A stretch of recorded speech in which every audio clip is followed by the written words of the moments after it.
আসসালামু আলাইকুম। আলহামদুলিল্লাহ, আশা করি সবাই ভালো আছো। স্বাগতম জানাচ্ছি 2021 সালের এইচএসসি পরীক্ষার্থীদের তথ্য ও যোগাযোগ প্রযুক্তি বিষয়ের ক্লাসে। তো এইচএসসি আইসিটি শর্ট সিলেবাসের আলোকে আমরা ইতিপূর্বে দুটি ক্লাস করেছি। আজকে এর ধারাবাহিকতায় তৃতীয় ক্লাসে পদার্পণ করেছি। পূর্বের দুটি ক্লাসে বিশেষ করে আমাদের গ্লোবাল ভিলেজ এবং ভার্চুয়াল রিয়েলিটি নিয়ে আলোচনা করা হয়েছিল। আজকের ক্লাসে আমরা আলোচনা করব তথ্য ও যোগাযোগ প্রযুক্তির সাম্প্রতিক প্রবণতা, এই বিষয়গুলোটা নিয়ে।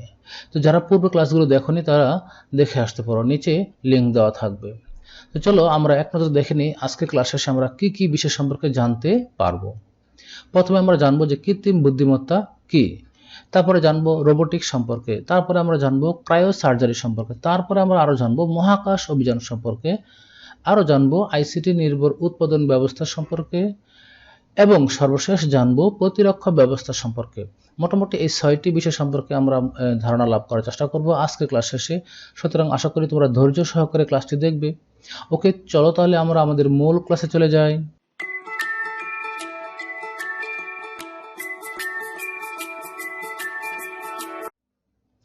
প্রথমে আমরা জানবো যে কৃত্রিম বুদ্ধিমত্তা নিয়ে। যে কৃত্রিম বুদ্ধিমত্তা বিষয়টি কি এই সম্পর্কে চলো আমরা জেনে নিই। 1956 সালে যুক্তরাষ্ট্রের MIT এর জন ম্যাকার্থি সর্বপ্রথম আর্টিফিশিয়াল ইন্টেলিজেন্স শব্দের সাথে পরিচয় করিয়ে দেন। তো আমরা জানি যে আর্টিফিশিয়াল ইন্টেলিজেন্স মানে হলো বাংলায় কৃত্রিম বুদ্ধিমত্তা। জন ম্যাকার্থি এর মতে কৃত্রিম বুদ্ধিমত্তা হলো বুদ্ধিমান যন্ত্র নির্মাণের প্রযুক্তি। কি বলা হচ্ছে এখানে? বুদ্ধিমান যন্ত্র নির্মাণের প্রযুক্তি। তো চলো আমরা এর কিছু স্পেশাল সংজ্ঞা শিক্ষা যেগুলো পরীক্ষা আসলে আমরা যেভাবে দিব, যেমন আমরা বলতে পারি যে মানুষ যেভাবে চিন্তা ভাবনা করে কৃত্রিম উপায়ে কম্পিউটারের মাধ্যমে সেভাবে চিন্তা ভাবনার রূপদান করাকে কৃত্রিম বুদ্ধিমত্তা বা আর্টিফিশিয়াল ইন্টেলিজেন্স বলে। তো কি বলা হচ্ছে? মানুষ যেভাবে চিন্তা ভাবনা করে কৃত্রিম উপায়ে কম্পিউটারের মাধ্যমে সেইভাবে চিন্তা ভাবনার রূপদান করাকে কৃত্রিম বুদ্ধিমত্তা বা আর্টিফিশিয়াল ইন্টেলিজেন্স বলে। অর্থাৎ মানুষের বুদ্ধিমত্তা ও চিন্তা শক্তিকে কৃত্রিম উপায়ে প্রযুক্তি নির্ভর করে যন্ত্রের মাধ্যমে বাস্তবায়ন করাকে কৃত্রিম বুদ্ধিমত্তা বলে। তো কি বলা হচ্ছে? অর্থাৎ মানুষের বুদ্ধিমত্তা, আমরা যেমন বুদ্ধিমত্তা রয়েছে, আমরা চিন্তা শক্তি রয়েছে, আমরা বিভিন্ন ক্ষেত্রে আমাদের প্রয়োজনীয় যে বুদ্ধি খাটিয়ে বা চিন্তা করে আমরা সমস্যার সমাধান করতে পারি, তেমনি এই মানুষের বুদ্ধিমত্তা ও চিন্তা শক্তিকে কৃত্রিম উপায়ে প্রযুক্তি নির্ভর করে যন্ত্রের মাধ্যমে বাস্তবায়ন করা হলে তাকে বলা হবে কৃত্রিম বুদ্ধিমত্তা। মূলত কৃত্রিম বুদ্ধিমত্তা কম্পিউটার বিজ্ঞানের একটি শাখা, যেখানে মানুষের বুদ্ধিমত্তা চিন্তা শক্তিকে কম্পিউটারের দ্বারা অনুকরণ করার চেষ্টা করা হয়। অর্থাৎ মানুষ যেভাবে কাজ চিন্তা করে, মানুষ যেভাবে বুদ্ধি করে, সেগুলো কম্পিউটারের মাধ্যমে অনুকরণ করার চেষ্টা করা হয়। মানুষের মতো চিন্তা ভাবনা করা বা তাৎক্ষণিক সিদ্ধান্ত নেওয়ার মতো ক্ষমতা কৃত্রিম উপায়ে কম্পিউটারে ব্যবস্থা করা হলেই তাকে কৃত্রিম বুদ্ধিমত্তা বলে। এরপর চলো আমরা জেনে নিই যে কৃত্রিম বুদ্ধিমত্তার প্রকারভেদ। কৃত্রিম বুদ্ধিমত্তাকে আমরা প্রধান 3টি ভাগে ভাগ করতে পারি। এর মধ্যে 1 নম্বর হলো ANI, মানে আর্টিফিশিয়াল ন্যারো ইন্টেলিজেন্স। তো ন্যারো মানে কি? ন্যারো মানে অল্প, এখানে এরকম বোঝাচ্ছে। অর্থাৎ ANI হচ্ছে একটি নির্দিষ্ট এরিয়াতে এক্সপার্ট। যেমন যে মেশিন দাবা খেলতে পারে বা যে রোবট দাবা খেলতে পারে, সে শুধু দাবাই খেলতে পারে, এই মেশিন দিয়ে অন্য কোনো খেলা সে খেলতে পারে না। বা যে ক্রিকেট খেলতে পারে, শুধু ক্রিকেটটাই খেলতে পারে, দাবা খেলতে পারে না। অর্থাৎ যখন আমরা শুধুমাত্র একটা নির্দিষ্ট এরিয়াতে তাকে এক্সপার্ট করে তুলবো, তাকে বলা হবে ANI। 2 নম্বর গুরুত্বপূর্ণ বিষয়টি রয়েছে AGI, আর্টিফিশিয়াল জেনারেল ইন্টেলিজেন্স। কৃত্রিম বুদ্ধিমত্তার দ্বিতীয় ধাপ হচ্ছে AGI, যে এটাকে স্ট্রং AI বা হিউম্যান লেভেল AIও বলা হয়। এই ধাপে কম্পিউটার মানুষের মতো চিন্তা, পরিকল্পনা, সমস্যা সমাধান করতে পারে। অর্থাৎ এখানে এটা উন্নত হয়েছে, এখানে মানুষের মতো চিন্তা, পরিকল্পনা এবং সমস্যা সমাধান করার মতো ক্ষমতা থাকে কার? আমাদের এই কৃত্রিম বুদ্ধিমত্তায়। তো এটাই আসলে আমাদের AI বলে সাধারণত এটাকে বুঝে থাকি। এরপরে 3 নম্বর রয়েছে ASI, আর্টিফিশিয়াল সুপার ইন্টেলিজেন্স। এটি কৃত্রিম বুদ্ধিমত্তার তৃতীয় ধাপ। কম্পিউটার যখন মানুষ থেকে বুদ্ধিমান হবে তখন তাকে বলা হবে আর্টিফিশিয়াল সুপার ইন্টেলিজেন্স। এটা তৃতীয় ধাপ। তৃতীয় ধাপ এখন আমরা এতভাবে পাইনি। তাহলে যখন মানুষ এরকম হবে, কম্পিউটার মানুষের চেয়ে বেশি বুদ্ধিমান, মানুষের চেয়ে বেশি আরো তোমার মনে করো যে এরকম তাৎক্ষণিক সিদ্ধান্ত নেওয়ার ক্ষমতা গ্রহণ করতে পারবে, তাকে বলা হবে আর্টিফিশিয়াল সুপার ইন্টেলিজেন্স। দেখো আমি একটু ক্লাসের কথাগুলো দ্রুত বলছি, কারণ এখানে আজকে তোমাদের ক্লাসের সিলেবাসটা দেওয়া ছিল, এখানে বড় একটা সিলেবাস রয়েছে, অনেকগুলো বিষয় আলোচনা করতে হবে, একটু দ্রুত ক্লাসটা গেছি। তো তোমরা ক্লাসটা মনোযোগ করে দেখো। তা আশা করে দেখলে তোমাদের সবগুলো সমস্যার সমাধান হয়ে যাবে, এবং কোনো সমস্যা পড়লে অবশ্যই আমাকে জানাবে। এই পর্যায়ে চলো আমরা কৃত্রিম বুদ্ধিমত্তার ব্যবহারিক এলাকাটা দেখে আসি, অর্থাৎ কোন কোন ক্ষেত্রে কৃত্রিম বুদ্ধিমত্তা ব্যবহার করা যায়। ব্যবহারিক এলাকা আমরা চিন্তা করলে এখানেও তিনটি ভাগে ভাগ করতে পারি। একটা হলো কি বুদ্ধিভিত্তিক বিজ্ঞান বা কগনিটিভ সায়েন্স, 2 নম্বরে হলো রোবোটিক্স, 3 নম্বরে হলো ন্যাচারাল ইন্টারফেস। তো কৃত্রিম বুদ্ধিমত্তা এই তিনটা ক্ষেত্রে ব্যবহার করা হয়, তিনটা এরিয়াতে ব্যবহার করা হয়, কি বুদ্ধিভিত্তিক বিজ্ঞান, রোবোটিক্স এবং ন্যাচারাল ইন্টারফেস। এখন চলো আমরা এই সম্পর্কে একটু বিস্তারিত জেনে আসি। প্রথম হলো কি বুদ্ধিভিত্তিক বিজ্ঞান। কৃত্রিম বুদ্ধিমত্তার এই ক্ষেত্রটা হচ্ছে জীববিদ্যা, স্নায়ুবিদ্যা, মনোবিদ্যা, গণিত সম্পর্কিত অনেক বিষয়ের উপর গবেষণা ভিত্তিক জ্ঞান। অর্থাৎ জীববিদ্যা, স্নায়ুবিদ্যা, মনোবিদ্যা, গণিত সম্পর্কিত অনেক বিষয়ের যে গবেষণা ভিত্তিক জ্ঞান, এটি মানব মস্তিষ্ক কিভাবে কাজ করে, চিন্তা করে এবং শেখে সেগুলোর উপরে আলোকপাত করে। তাহলে বুদ্ধিভিত্তিক বিজ্ঞানটা এরকম যে একটা মানুষ কিভাবে কাজ করে, কিভাবে চিন্তা করে, কিভাবে সমস্যার সমাধান করে, এই যে বিষয়গুলো সেগুলো কি শেখার চেষ্টা করে হলো তোমার এই ক্ষেত্রে কোনটা বুদ্ধিভিত্তিক বিজ্ঞান। এর ব্যবহারের বিভিন্ন ক্ষেত্র রয়েছে, চলো আমরা কয়েকটি ক্ষেত্র দেখে আসি। যেমন প্রথমে রয়েছে আমাদের এক্সপার্ট সিস্টেম। কি রয়েছে আমাদের এক্সপার্ট সিস্টেম। এই এক্সপার্ট সিস্টেমে তোমার এই বুদ্ধিভিত্তিক বিজ্ঞানটা ব্যবহার করা হয়। 2 নম্বরে রয়েছে আমাদের তোমার লার্নিং সিস্টেম। তো লার্নিং সিস্টেমে বিভিন্ন প্রসেস রয়েছে, যেমন কৃত্রিম বুদ্ধি লার্নিং গুরুত্বপূর্ণ একটা বিষয় হলো যে learning alignment, performance alignment, critic এবং প্রবলেম জেনারেটিং, এই যে বিষয়গুলো, এই বিষয়গুলো নিয়ে মূলত একটি লার্নিং সিস্টেম তৈরি হয়। তারপরে 3 নম্বরে রয়েছে আমাদের ফাজি লজিক। ফাজি লজিকটা কি আসলে?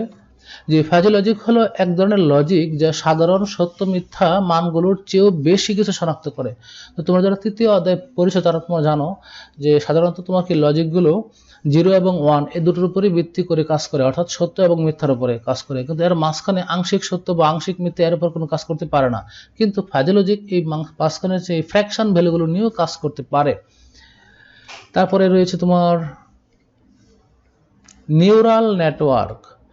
নিউরাল নেটওয়ার্কটা কি আসলে? নিউরাল নেটওয়ার্ক হলো এক ধরনের কৃত্রিম বুদ্ধিমত্তা যা মানব মস্তিষ্ক যে উপায়ে কাজ করে তা নকল করার উদ্যোগ নেয়। কিভাবে মানব মস্তিষ্ক কাজ করে তা নকল করার একটা সিস্টেম করে, সে হলো নিউরাল নেটওয়ার্ক। এরপর হলো জেনেটিক অ্যালগোরিদম।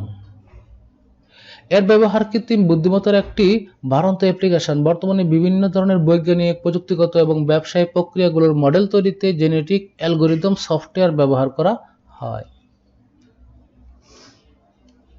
তারপর ইন্টেলিজেন্ট এজেন্ট রয়েছে, এরপরে রয়েছে আরো তোমার 2 নম্বর বা খ নম্বর বিষয়টা কি রোবোটিক্স। এই প্রযুক্তিটি কম্পিউটার বুদ্ধিমত্তা সম্বলিত ও নিয়ন্ত্রিত রোবট মেশিন তৈরি করে, যেগুলো আকৃতিগত দিক থেকে অনেকটাই মানুষের মতো এবং দৈহিক ক্ষমতা সম্পন্ন। যেমন তোমরা জানো যে আমাদের বাংলাদেশে এসেছিল যে রোবট সোফিয়া এসেছিল, এটা দেখতে অনেকটা মানুষের মতনই, কিন্তু সে আসলে মানুষ নয়, যন্ত্র নির্ভর। আর রোবট সম্পর্কে আমরা কিছুক্ষণ পরেই বিস্তারিত আলোচনা করবো ইনশাল্লাহ। এরপর আমরা জানবো একটু ন্যাচারাল ইন্টারফেস সম্পর্কে। মানুষের ভাষার সাথে কম্পিউটার ও রোবটের মধ্যে সংযোগ স্থাপন করাই হলো ন্যাচারাল ইন্টারফেস। বিভিন্ন ধরনের ন্যাচারাল ইন্টারফেস হচ্ছে natural language, speech recognition, multi sensory interface, virtual reality ইত্যাদি। যেমন তোমরা দেখো যারা অ্যান্ড্রয়েড ইউজ করে তারা অ্যান্ড্রয়েড গুগল অ্যাসিস্ট্যান্ট, এখানে ভয়েস বললেই তোমার সে সার্চ করে দিতে পারে, বা আমরা অনেকে তো গুগলের জিবোর্ড ইউজ করি, আমরা বলি যে হ্যালো তুমি কেমন আছো, ঠিক এটা সঙ্গে সঙ্গে লেখা হয়ে যায় বা বাংলা হয়ে যায়, এই যে বিষয়গুলো। তারপরে যারা অ্যাপল ইউজ করো, গুগলে মানে অ্যাপলের ম্যাকের শ্রী, আবার উইন্ডোজে তোমার কর্টনা, এই যে বিভিন্ন অ্যাসিস্ট্যান্টগুলো রয়েছে এগুলো সবই তোমার ন্যাচারাল ইন্টারফেস, অর্থাৎ আমরা কথা বললে সে আমাদের কথা অনুযায়ী, কমান্ড অনুযায়ী সে কাজ করতে পারে। এখন চলো আমরা দেখি যে কৃত্রিম বুদ্ধিমত্তায় কি কি প্রোগ্রামিং ল্যাঙ্গুয়েজ ব্যবহার করা হয়। যেহেতু এখানে কৃত্রিম বুদ্ধিমত্তার বিষয়টা রয়েছে, তাহলে অবশ্যই এখানে প্রোগ্রামিং ল্যাঙ্গুয়েজটা খুব জড়িত। তো কৃত্রিম বুদ্ধিমত্তায় বিভিন্ন প্রোগ্রামিং ল্যাঙ্গুয়েজের মধ্যে গুরুত্বপূর্ণগুলো হলো লিস্প, ক্লিস্প, প্রোলগ, সি বা সি প্লাস প্লাস, পাইথন ইত্যাদি। এগুলো ব্যবহার করে কৃত্রিম বুদ্ধিমত্তা তোমার বিভিন্ন প্রোগ্রাম তৈরি করা হয়।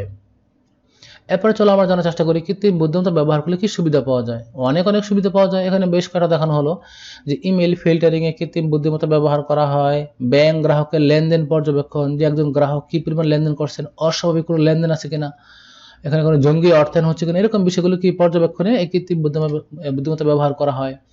তারপরে মানুষের কথা নির্ভুলভাবে উপস্থাপন করার জন্য, গাণিতিক সমস্যা সমাধানের ক্ষেত্রে, রোবট নিয়ন্ত্রণের ক্ষেত্রে, রিমোট সেন্সিং এর কাজ করার ক্ষেত্রে, চিকিৎসাবিদদের ক্ষেত্রে, স্বয়ংক্রিয়ভাবে তথ্য সংরক্ষণ ও বিশ্লেষণের ক্ষেত্রে, মনুষ্যবিহীন গাড়ি বিমান চালানোর ক্ষেত্রে। বর্তমানে মনুষ্যবিহীন গাড়ি বিমান চলাচলের ক্ষেত্রে তোমার কি এই কৃত্রিম বুদ্ধিমত্তা বা এআই ইউজ করা হয়।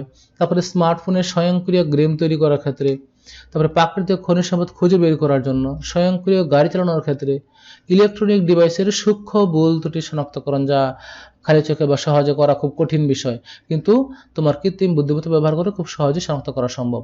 তারপরে স্বয়ংক্রিয় কাস্টমার সার্ভিস প্রদানের ক্ষেত্রে, এই ক্ষেত্রগুলো আমাদেরকে কৃত্রিম বুদ্ধিমত্তা ব্যবহার করা হয়। এখন চলো আমরা অনেক দেখলাম যে কৃত্রিম বুদ্ধিমত্তার সুবিধা রয়েছে, কিন্তু অসুবিধা নেই। হ্যাঁ, কিছু অসুবিধা রয়েছে। কেমন? কৃত্রিম বুদ্ধিমত্তা ও রোবট সিস্টেমের কারণে অনেক মানুষ কর্মহীন হয়ে পড়বে। কারণ কৃত্রিম বুদ্ধিমত্তা এবং রোবট এর মাধ্যমে কি মানুষের অনেক কাজ সে একাই করতে পারে, তখন মানুষ তো কর্মহীন হয়ে পড়বে। যারা এই ক্ষেত্রে বা প্রযুক্তি ক্ষেত্রে এগিয়ে নেই তারা কিন্তু কর্মহীন হয়ে পড়ার একটা সুযোগ রয়েছে। মানে সুযোগ বলতে কি, এটা একটা রিস্ক রয়েছে আর কি। তারপরে কৃত্রিম বুদ্ধিমত্তার অপব্যবহার মানুষের জন্য মারাত্মক হুমকি স্বরূপ। যদি কেউ কৃত্রিম বুদ্ধিমত্তার মিস ইউজ করে তাহলে কিন্তু আমার মারাত্মক হুমকি হতে পারে। তারপরে এটা একটি ব্যয়বহুল, রক্ষণাবেক্ষণ তুলনামূলক জটিল। যে কৃত্রিম বুদ্ধিমত্তা আসলে এটা এই কৃত্রিম বুদ্ধিমত্তা সমৃদ্ধ ডিভাইস ক্রয় করা এবং তা মেনটেন্যান্স করা খুব জটিল। এবং কৃত্রিম বুদ্ধিমত্তার কারণে মানুষের সৃজনশীলতা কমে যায়। কারণ চিন্তা করে যে আমি কেন চিন্তা করবো, এটা কম্পিউটার চিন্তা করতে পারে, সুতরাং আমি চিন্তা করবো না। তার মানে কি মানুষের ক্রিয়েটিভিটি কমে যায়। এগুলো হলো কৃত্রিম বুদ্ধিমত্তার অসুবিধা। এবার চলো আমরা জেনে নেই রোবোটিক্স সম্পর্কে। তো আমরা আজকে কিন্তু বেশ কয়েকটি বিষয় নিয়ে আলোচনা করব। ইতিমধ্যে আমরা আর্টিফিশিয়াল ইন্টেলিজেন্স আলোচনা করেছি। যেহেতু আজকে বেশ কয়েকটি টপিকস আমাদের রয়েছে, ক্লাসটা একটু বড় হতে পারে, তোমরা বোরিং ফিল করো না। তো এই পর্যায়ে আমরা একটা ইন্টারেস্টিং বিষয় নিয়ে আলোচনা করব, তা হলো রোবোটিক্স। ওকে, চলো আমরা জেনে নিই এর সম্পর্কে বিস্তারিত।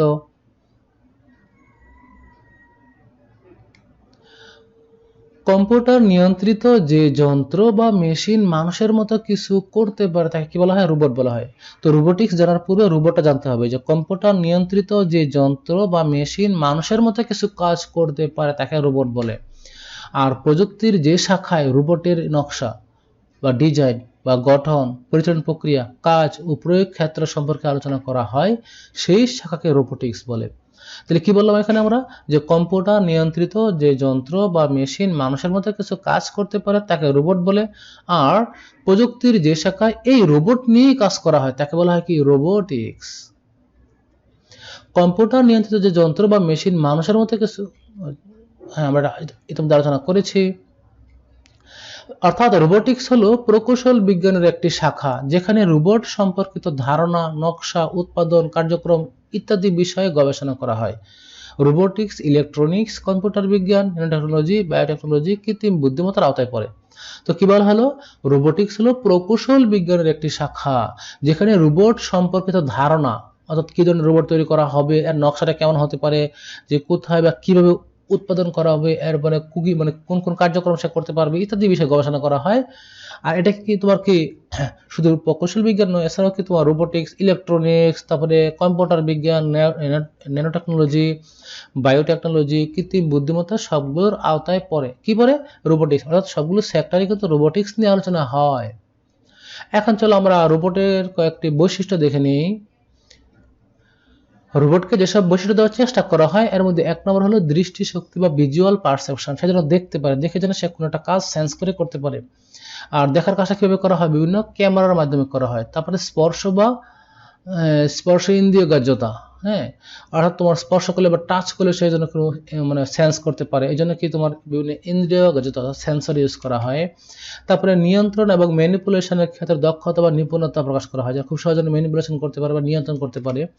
এরপরে দৈহিক নাড়াচাড়া করার ক্ষমতা, যদি রোবট নাড়াচাড়া করতে না পারে তাহলে সে মানুষের মতো হবে কিভাবে, এই জন্য নাড়াচাড়া করার ক্ষমতাও দিতে হয়। এরপরে নেভিগেশন, সে নির্দিষ্ট নেভিগেশনের জন্য নেভিগেশনও তাকে দেওয়া হয়। রোবটের বিভিন্ন অংশ বা উপাদান। একটা রোবটের বেশ কতগুলো অংশ থাকে অত্যাবশ্যকীয়। চলো আমরা এখন সেই অংশগুলো নিয়ে আলোচনা করি। প্রথম যে বিষয় তা হলো কি তোমার পাওয়ার সিস্টেম। সাধারণত লেড অ্যাসিড দিয়ে তৈরি রিচার্জেবল ব্যাটারি দিয়ে রোবটের পাওয়ার দেওয়া হয়। কারণ যদি পাওয়ার দেওয়া না হয় রোবট কাজ করে কিভাবে? 2 নম্বর হলো কি মুভেবল বডি। রোবটের চাকা যান্ত্রিক সংযোগ সম্পন্ন পা অথবা স্থানান্তরিত হওয়ার যন্ত্রপাতি যুক্ত থাকে। তাহলে মুভেবল বডি মানে হলো রোবটের চাকা যান্ত্রিক সংযোগ সম্পন্ন পা অথবা স্থানান্তরিত হওয়ার যন্ত্রপাতি হলো মুভেবল বডি। এগুলো সময় ক বা খ নম্বর আসতে পারে যে পাওয়ার সিস্টেমকে তখন বলতে হবে যে সাধারণত লেড অ্যাসিড দিয়ে তৈরি রিচার্জেবল ব্যাটারি দিয়ে রোবটের পাওয়ার দেওয়া হয়। তারপরে হতে পারে তোমার ইলেকট্রিক সার্কিট। এটি রোবটের মোটর সমূহে বিদ্যুৎ সংযোগ প্রদান করে। একই সাথে হাইড্রোলিক ও নিউমেট্রিক সিস্টেমকে বিদ্যুৎ সংযোগ দেওয়া হয়। 4 নম্বরে মস্তিষ্ক বা কম্পিউটার। রোবটের মস্তিষ্ক রোবটকে নিয়ন্ত্রণ করে। আচরণ পরিবর্তন করতে হলে অবশ্যই মস্তিষ্কে প্রোগ্রাম পরিবর্তন করতে হয়। অ্যাকচুয়েটর খুবই গুরুত্বপূর্ণ, মাঝে মাঝেই পরীক্ষায় আসে। অ্যাকচুয়েটর কি? অ্যাকচুয়েটর হলো এমন এক ধরনের মোটর যা স্বয়ংক্রিয়ভাবে ঘোরানো বা যান্ত্রিকভাবে নিয়ন্ত্রণ করা যায়। 6 নম্বর ম্যানিপুলেশন। এটি রোবটের আশেপাশের বস্তুগুলোর অবস্থান পরিবর্তন করার পদ্ধতিকে ম্যানিপুলেশন বলা হয়। একটি রোবটের আশেপাশের বস্তুগুলোর অবস্থান পরিবর্তন করার যে পদ্ধতি তাকে বলা হয় ম্যানিপুলেশন। এরপর রয়েছে অনুভূতি, খুবই গুরুত্বপূর্ণ একটি বৈশিষ্ট্য। অনুভূতি রোবটের একটি বিশেষ বৈশিষ্ট্য। রোবটের অনুভূতির জন্য হাত বা পায়ের কোনো জায়গায় স্পর্শ করলে সেই জায়গা সম্পর্কে যাবতীয় তথ্য নেয়ার ক্ষমতা থাকে। এছাড়া ক্যামেরার সাহায্যে সামনে বা পিছনের দৃশ্য গ্রহণ করা সম্ভব হয়। এরপর চলো আমরা শিখে নিই রোবটের গুরুত্ব বা প্রয়োগ বা ব্যবহার সম্পর্কে, অর্থাৎ আমরা কোন কোন ক্ষেত্রে রোবটের ব্যবহার করে থাকি। নাম্বার 1 হলো ম্যানুফ্যাকচারিং এর ক্ষেত্রে। কোথায়? ম্যানুফ্যাকচারিং এর ক্ষেত্রে। কম্পিউটার এইডেড ম্যানুফ্যাকচারিং ক্যামে রোবোটিক্স ব্যাপকভাবে ব্যবহৃত হয়। বিশেষ করে যানবাহন ও গাড়ির কারখানায় রোবটের ব্যবহার অত্যাবশ্যকীয়। বিভিন্ন যানবাহন বা গাড়ির কারখানায় রোবটের ব্যবহার অত্যাবশ্যকীয়। রোবট ছাড়া নিখুঁতভাবে প্রতিটি একই রকমভাবে করা প্রায় অসম্ভব। 2 নম্বরে হলো বিপজ্জনক কাজে। যে সমস্ত কাজ স্বাভাবিকভাবে মানুষের জন্য বিপজ্জনক, যেমন বিস্ফোরক নিষ্ক্রিয়করণ, ডুবে থাকা জাহাজ অনুসন্ধান, খনিজের অভ্যন্তরের কাজ, এগুলো কি তোমার অনেক বিপজ্জনক কাজ। এই ক্ষেত্রে কিন্তু রোবট ব্যবহার করা হয়। পুঙ্খানুপুঙ্খ পরীক্ষার কাজে, যে সকল ক্ষেত্রে পুঙ্খানুপুঙ্খ পরীক্ষা করা দরকার সার্কিটের বিষয়, সেখানে কি তোমার রোবট ব্যবহার করা হয়। এরপরে মেল ডেলিভারির ক্ষেত্রে, যেমন বৃহৎ প্রতিষ্ঠান বিল্ডিং জুড়ে বিভিন্ন মেল স্টেশনে বা মেল ডেলিভারি কাজে বিশেষ ধরনের রোবট ব্যবহার করা হয়। আল্ট্রাভায়োলেট পেইন্ট দিয়ে মার্ক করা রোডগুলোকে এসব রোবট অনুসরণ করে সেই কাঙ্ক্ষিত মেলগুলো সে পৌঁছে দিয়ে আসতে পারে। ঝুঁকিপূর্ণ কাজ, যে কাজগুলো ঝুঁকিপূর্ণ, যেমন ওয়েল্ডিং এর কাজগুলো ঝুঁকিপূর্ণ কাজ। এই ক্ষেত্রে কি তোমার পারমাণবিক কেন্দ্রে ঝুঁকিপূর্ণ কাজ রয়েছে, ওই ক্ষেত্রে তোমার আমরা রোবট ব্যবহার করে সহজে করে নিতে পারি। নিরাপত্তার কাজ, যে বিভিন্ন ধরনের নিরাপত্তার কাজ এখন তো আমরা রোবট ব্যবহার করতে পারি। যেখানে মানুষের জন্য রিস্কি হয় সেখানে কম্পিউটার খুব সহজেই রোবটের মাধ্যমে তোমার সেই নিরাপত্তার কাজটি সে করে নিতে পারে। পুলিশের সাহায্যকারী হিসেবে বিশ্বের বহু দেশে পুলিশের বিপজ্জনক পরিস্থিতি মোকাবেলায় রোবটকে ব্যবহার করে, যেমন জিম্মি মুক্ত করা, গোলাগুলি ইত্যাদির মতো পরিস্থিতিতে গুলি করা, দরজা খুলতে সাহায্য করা, সামনে গিয়ে পরিস্থিতি অবলম্বন করতে বা ক্যামেরার সাহায্যে জানালার নজর রাখতে ঘটনাস্থলে রোবটকে ব্যবহার করা হয়। সামরিক ক্ষেত্রেও রোবটের ব্যবহার উল্লেখযোগ্য। বোমা নিষ্ক্রিয় করা, ভূমি মাইন শনাক্ত করা, সামরিক নানা সরঞ্জাম বহন এবং অন্যান্য মিলিটারি অপারেশনের ক্ষেত্রেও রোবট ব্যবহার করা হয়। ঘরোয়া কাজে, উন্নত দেশে তোমার ঘরোয়া বিভিন্ন কাজ করার জন্য, কফি তৈরি করা, ঘর পরিষ্কার করা, এগুলোর ক্ষেত্রে কি রোবটকে ব্যবহার করা যায়। তারপরে চিকিৎসা ক্ষেত্রে জটিল সব অপারেশন বা সার্জনের নানা ধরনের কাজে রোবট সহায়তা করতে পারে। এরপরে মহাকাশ গবেষণায় মহাকাশ গবেষণা রোবট ছাড়া অসম্ভব প্রায়। যে মহাকাশ গবেষণার ক্ষেত্রে রোবটের রয়েছে গুরুত্বপূর্ণ অবদান। মানুষের পরিবর্তে মহাকাশ অভিযান এখন বিভিন্ন বৈশিষ্ট্য সম্বলিত রোবট ব্যবহৃত হচ্ছে। সম্প্রতি মঙ্গল গ্রহে যুক্তরাষ্ট্রের নাসা কর্তৃক কিউরিসিটি নামের একটি রোবট পাঠানো হয়েছে, যেটি মঙ্গলের পরিবেশ, প্রকৃতি ইত্যাদি সম্পর্কে তথ্য দিয়ে সেগুলোকে বিশ্লেষণ করে পৃথিবীতে পাঠাচ্ছে।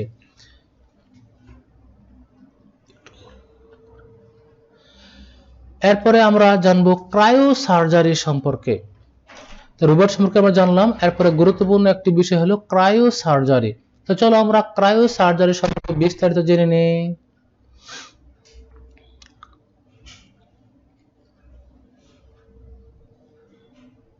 খুব শীতলীকরণ তরল পদার্থ প্রয়োগের মাধ্যমে শরীরের অসুস্থ বা অস্বাভাবিক টিস্যুকে ধ্বংস করার যে চিকিৎসা পদ্ধতি তাকে বলা হয় ক্রায়োসার্জারি।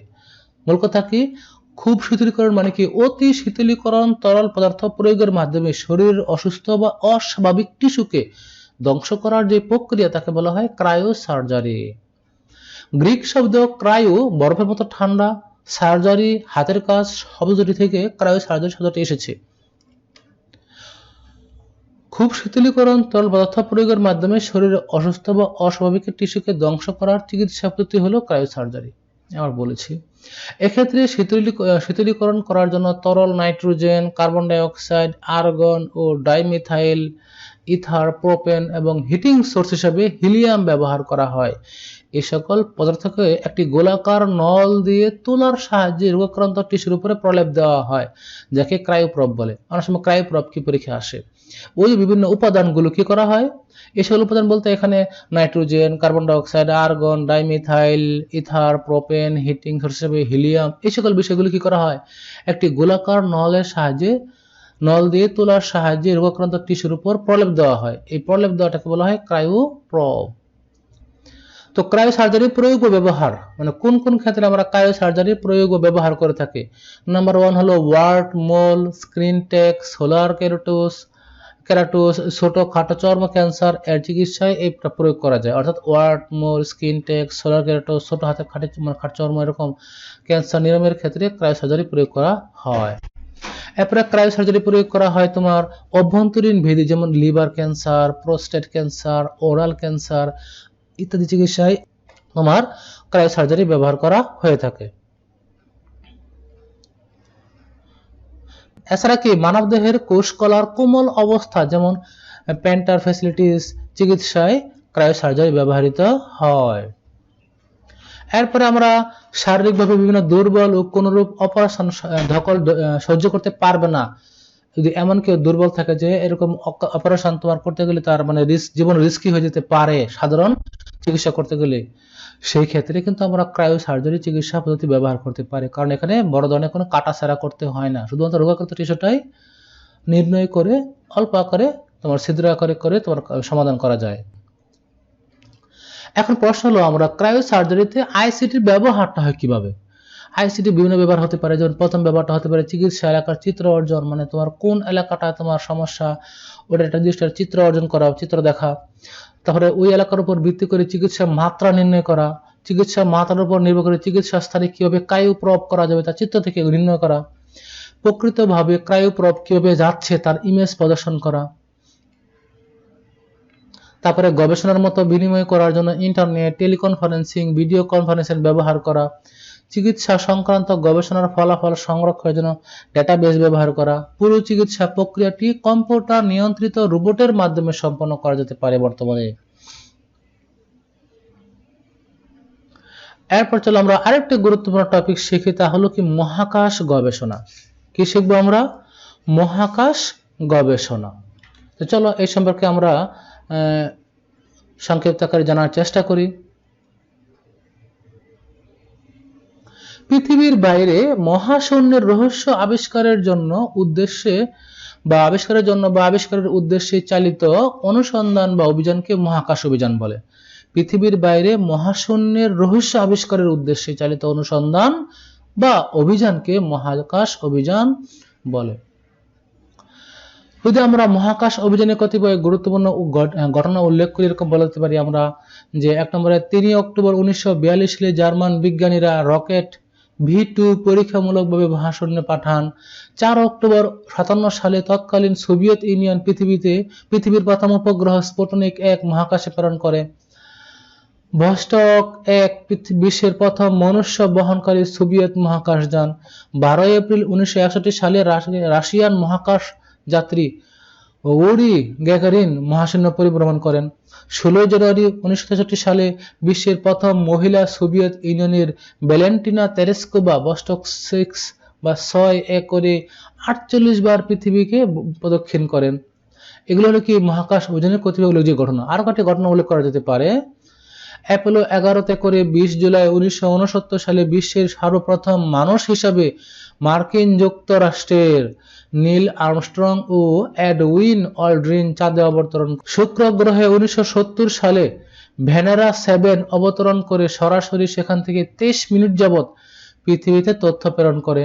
মঙ্গল গ্রহ থেকে 1971 সালে মার্স 3 মিশনের মাধ্যমে সর্বপ্রথম সরাসরি পৃথিবীতে 20 সেকেন্ড যাবৎ তথ্য প্রেরণ করে। 12 এপ্রিল 1981 সালে যুক্তরাষ্ট্র সর্বপ্রথম স্পেস শাটল উৎক্ষেপণ করে। এগুলো হলো আসলে কি মহাকাশ অভিযানের কিছু উল্লেখযোগ্য ঘটনা। তোমরা এই ঘটনাগুলো একটু দেখবা, একটু পড়বা, বা আমি যেগুলো বললাম আবার একটু প্লেব্যাক করবা, তাহলে আমার ওটা হয়ে যাবে। এরপরে চলো আমরা আর কিছু বিষয় জানি যে আইসিটি নির্ভর উৎপাদন ব্যবস্থা। মহাকাশ অভিযানের ওই বিষয়গুলো জানলেই হবে, আর সে বেশি এখান থেকে আসে না। তো এখন জানবো আমরা আইসিটি নির্ভর উৎপাদন ব্যবস্থা সম্পর্কে। আসলে যে অনেকগুলো টপিক, যেহেতু সবকিছু টপিকস আমি যেগুলো অতীব গুরুত্বপূর্ণ সেগুলো আমি বিস্তারিত আকারে দেখাচ্ছি, আর যেগুলো তুলনামূলকভাবে কম গুরুত্বপূর্ণ সেগুলো কম আলোচনা করছি। আশা করি বিষয়টি বুঝতে পারছো তোমরা। তো আইসিটি নির্ভর উৎপাদন ব্যবস্থা। আজকের বিশ্বে শিল্প উৎপাদনের ব্যবস্থা প্রায় পুরোটাই কি তথ্য ও যোগাযোগ প্রযুক্তি নির্ভর। যে কোনো পণ্য তৈরি শুরু থেকে ভোক্তা নিকট পৌঁছানো পর্যন্ত সকল কাজে তথ্য যোগাযোগ প্রযুক্তি সম্পৃক্ত রয়েছে। নিচে কয়েকটি গুরুত্বপূর্ণ ক্ষেত্র উল্লেখ করা হলো। প্রথম হলো কি উৎপাদন ব্যবস্থায় টেলিযোগাযোগ। দেখো, পণ্যের কাঁচামাল সরবরাহকারী থেকে শুরু করে পণ্যের ক্রেতা পর্যন্ত বিভিন্ন ধাপে যোগাযোগ প্রয়োজন পড়ে, আর এই ক্ষেত্রে আমাদের টেলিযোগাযোগ খুব গুরুত্বপূর্ণ ভূমিকা পালন করে। উৎপাদন ব্যবস্থায় ইন্টারনেট ছাড়া শিল্প উৎপাদন ব্যবস্থা অচল। বিভিন্ন কাজে বিভিন্ন ব্যক্তির সাথে মেল চালাচালি থেকে শুরু করে একাধিক উৎপাদন প্ল্যান্ট থাকলে সেখানে যোগাযোগ করার ক্ষেত্রে ইন্টারনেট আমাদের অবশ্যই প্রয়োজন পড়ে। ক্যাড বা ক্যামের ব্যবহার। কম্পিউটার এইডেড ডিজাইন বা সংক্ষেপে ক্যাড এর ব্যবহার পণ্যকে প্রত্যক্ষ করতে এবং ডিজাইন তথ্যসমূহকে সাথে যোগাযোগ ব্যবহৃত প্রচলিত স্কেচ প্রযুক্তিগত ড্রয়িংগুলোকে অপসারণ করেছে। সেক্ষেত্রে কম্পিউটার গ্রাফিক্সকে প্রতিস্থাপন করেছে, মানে ম্যানুয়ালি ড্রয়িং এর ক্ষেত্রে এখন কি ক্যাড ব্যবহার করা হচ্ছে, যাতে সূক্ষ্ম ডিজাইন সম্পর্কে জানা যাচ্ছে। ইন্ডাস্ট্রিয়াল অটোমেশন আইসিটি টুল। উৎপাদন ব্যবস্থাকে স্বয়ংক্রিয় করার জন্য বা স্বয়ংক্রিয় করার মাধ্যমে উৎপাদনশীলতা ব্যাপক বৃদ্ধি করা সম্ভব। এক্ষেত্রে কতিপয় আইসিটি টুল ব্যবহার করলে খুব সুন্দর হয়। এর মধ্যে আধুনিক টুল যেটা হলো, আধুনিক ব্যবস্থা যে ব্যবহৃত হয় তা একটা মডেল হিসেবে বলা হয় তাহলে কি প্রোগ্রামেবল লজিক কন্ট্রোলার, বা বর্তমানে যাকে সংক্ষেপে বলা হয় কি পিএলসি, প্রোগ্রামেবল লজিক কন্ট্রোলার। বর্তমানে প্রায় প্রতিটি উন্নত কলকারখানাগুলোতে এই পিএলসি ব্যবহৃত হয়। পিএলসি মানে হলো প্রোগ্রামেবল লজিক কন্ট্রোলার। উপাত্ত সংগ্রহ। শিল্প কারখানার উৎপাদন কাজের উপযুক্ত পরিবেশ বজায় রাখার জন্য নানা ধরনের উপাত্ত সংগ্রহ করতে হয়। আর এগুলো যেমন তোমার মোটরের গতি, কম্পাঙ্ক, তাপমাত্রা, ব্যবহৃত তরল, রাসায়নিক পদার্থের পরিমাণ, এদের প্রবাহ, ঘনত্ব ইত্যাদি বিভিন্ন ধরনের উপাত্ত। আর এগুলো আমরা আইসিটি টুল ব্যবহার করে খুব সহজেই সংগ্রহ করতে পারি। পণ্যের মান নিয়ন্ত্রণ। পণ্যের মান নিয়ন্ত্রণ করার জন্য বিভিন্ন মেশিনারি টুল ইউজ করা যায়, যার মাধ্যমে মান সঠিক পর্যায়ে থেকে প্রতিটি পণ্যের মান একই রকম রাখা যায়। শিল্প ক্ষেত্রে রোবটের ব্যবহার। যদি আমরা এখানে গাড়ির কোনো শিল্প হয়, যানবাহন শিল্প হয়, সেক্ষেত্রে রোবটের ব্যবহার করা হয়। রোবট ছাড়া এই যানবাহন শিল্পগুলো প্রায় অচল বলা যায়। উৎপাদন ক্ষেত্রে ঝুঁকিমুক্ত পরিবেশ নিশ্চিতকরণ, যে দুর্ঘটনা হলে কিভাবে কি কাজ করা হবে বা কোন ক্ষেত্রে কিভাবে কি করা উচিত, আইওটি ব্যবহার করে, ইন্টারনেট অফ থিংস এগুলো ব্যবহার করার মাধ্যমে খুব সহজে আমরা ঝুঁকিমুক্ত পরিবেশ নির্ণয় করতে পারি। এই পর্যায়ে আমরা আমাদের আজকের শেষ টপিক শিখব, তা হলো প্রতিরক্ষা ব্যবস্থা। প্রতিরক্ষা ব্যবস্থা, চলো আমরা দেখে নিই যে আমাদের যদি দেশের চিন্তা করি, তাহলে আমাদের দেশের প্রতিরক্ষা ব্যবস্থায় তিনটি বাহিনীর গুরুত্বপূর্ণ ভূমিকা রয়েছে: সেনা, নৌ এবং বিমান বাহিনী। তো প্রতিরক্ষা বাহিনী পরিচালনায় আগ্নেয়াস্ত্র নিয়ন্ত্রণ, ক্ষেপণাস্ত্র ব্যবস্থা, ট্যাঙ্ক পরিচালনা, রাডার ব্যবস্থা, জঙ্গি বিমান ও যুদ্ধজাহাজ পরিচালনা, প্রতিরক্ষা যোগাযোগের ক্ষেত্রে কম্পিউটার ব্যবহৃত হচ্ছে। স্থল, নৌ ও বিমান বাহিনীর মধ্যে সর্বদা যোগাযোগ ও নিরাপত্তা রক্ষা করতে তথ্য যোগাযোগ প্রযুক্তি ব্যবহার অপরিসীম। তথ্য যোগাযোগ প্রযুক্তি ব্যবহার করা ছাড়া আসলে এই প্রতিরক্ষা ব্যবস্থা উন্নত করা কখনোই সম্ভব না। এর মধ্যে একটা গুরুত্বপূর্ণ বিষয় যেটা বর্তমানে ব্যবহার করা থাকে প্রতিরক্ষা ব্যবস্থায়, ড্রোনের ব্যবহার। ড্রোন হচ্ছে ভূমি থেকে নিয়ন্ত্রণযোগ্য এক ধরনের স্বয়ংক্রিয় আকাশযান। এই ধরনের আকাশযান সাধারণত যুদ্ধ বিমান হিসেবে ব্যবহৃত হয়। মনুষ্যবিহীন ড্রোন যুদ্ধ বিমানগুলোকে সংবেদনশীল যন্ত্র ও শক্তিশালী ক্যামেরা থাকে। ওই ক্যামেরার মাধ্যমে গৃহীত ভিডিও চিত্রগুলো বিমান নিয়ন্ত্রণকারী অপারেটরের কাছে পৌঁছে যায়। আকাশসীমায় গুপ্তচর বৃত্তি চালানো, নিজ দেশের আকাশসীমা পাহারা দেওয়া, আবহাওয়া পর্যবেক্ষণ, শত্রুপক্ষের বেতার ও রাডার সিস্টেম ব্যাঘাত ঘটানো, আড়ি পেতে তথ্য জোগাড় করা আরও নানান ভূমিকা পালন করতে পারে এই বিমান বা ড্রোন বিমান। সম্প্রতি চলচ্চিত্রের দৃশ্য ধারণ, সংবাদের দৃশ্য ধারণের ক্ষেত্রে বহুলভাবে ব্যবহৃত হচ্ছে এই ড্রোন। এমনকি সাধারণ ব্যবহারকারীদের ছবি তোলার জন্য ড্রোন ব্যবহার করা হচ্ছে। এরপরে আমরা দেখব প্রতিরক্ষা খাতে তথ্য যোগাযোগ প্রযুক্তির ব্যবহার কিভাবে। যেমন অত্যন্ত কার্যকর ও অধিক লক্ষ্যভেদ মরণাস্ত্র তৈরি করার ক্ষেত্রে তোমার আইসিটি ব্যবহার করা হচ্ছে।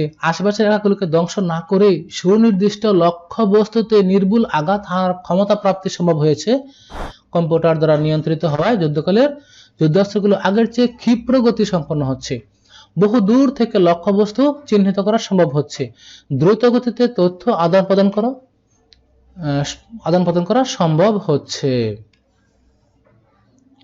সেনাবাহিনী ক্ষেপণাস্ত্র, আগ্নেয়াস্ত্র, ট্যাঙ্ক, রাডার ব্যবস্থা, জঙ্গি বিমান, যুদ্ধজাহাজ ইত্যাদি দক্ষভাবে পরিচালনা করার ক্ষেত্রেও আইসিটি ব্যবহার করা হচ্ছে। সকল বাহিনীর মধ্যে যেমন স্থল, নৌ, বিমান বাহিনী তোমার সবসময় যোগাযোগ রক্ষা করা সহজ হচ্ছে।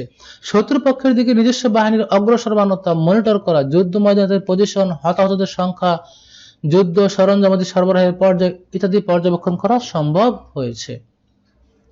তারপরে গোপন খবর প্রেরণ, মিসাইল ছুড়ে লক্ষ্যবস্তুতে ধ্বংস করার, চালকবিহীন ড্রোন বিমান ইত্যাদি তোমার কি তৈরি করা হচ্ছে। স্যাটেলাইট ভিত্তিক যোগাযোগ ব্যবস্থা গড়ে তোলা হয়েছে। এর ফলে নিজ পক্ষের প্রতিটি সৈনিকের অবস্থান সম্পর্কে সুনির্দিষ্ট তথ্যের পাশাপাশি তার সাথে তাৎক্ষণিক যোগাযোগ করা সম্ভব হচ্ছে। দীর্ঘ পাল্লার radar, battlefield management system, global positioning system GPS, যে সম্পর্কে আমরা আগে আলোচনা করেছিলাম, মিসাইল অ্যাক্টিভ গাইড সিস্টেম ইত্যাদি প্রতিরক্ষা বিষয়ক সফটওয়্যার ব্যবহার করে প্রতিরক্ষাকে জোরালো করা হচ্ছে। তাহলে আমরা বুঝতে পারছি যে প্রতিরক্ষা খাতে তথ্য যোগাযোগ প্রযুক্তির ব্যবহার আসলে অনেক বেশি। তথ্য যোগাযোগ প্রযুক্তি ব্যবহার ছাড়া ভালো করা কঠিন। তাহলে এখন প্রশ্ন হলো, আমাদের দেশের প্রেক্ষাপটে তথ্য যোগাযোগ প্রযুক্তি ব্যবহার কতটা হয় প্রতিরক্ষা খাতে?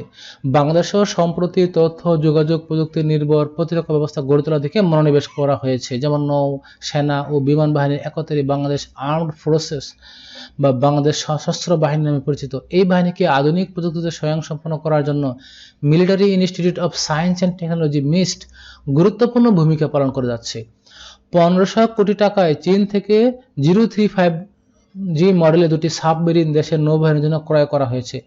এসব সাবমেরিনে পানি থেকে পানিতে বা পানির উপরে নিক্ষেপণযোগ্য স্বয়ংক্রিয় ক্ষেপণাস্ত্র যেমন টর্পেডো, মাইন ও উন্নত প্রযুক্তির রাডার রয়েছে।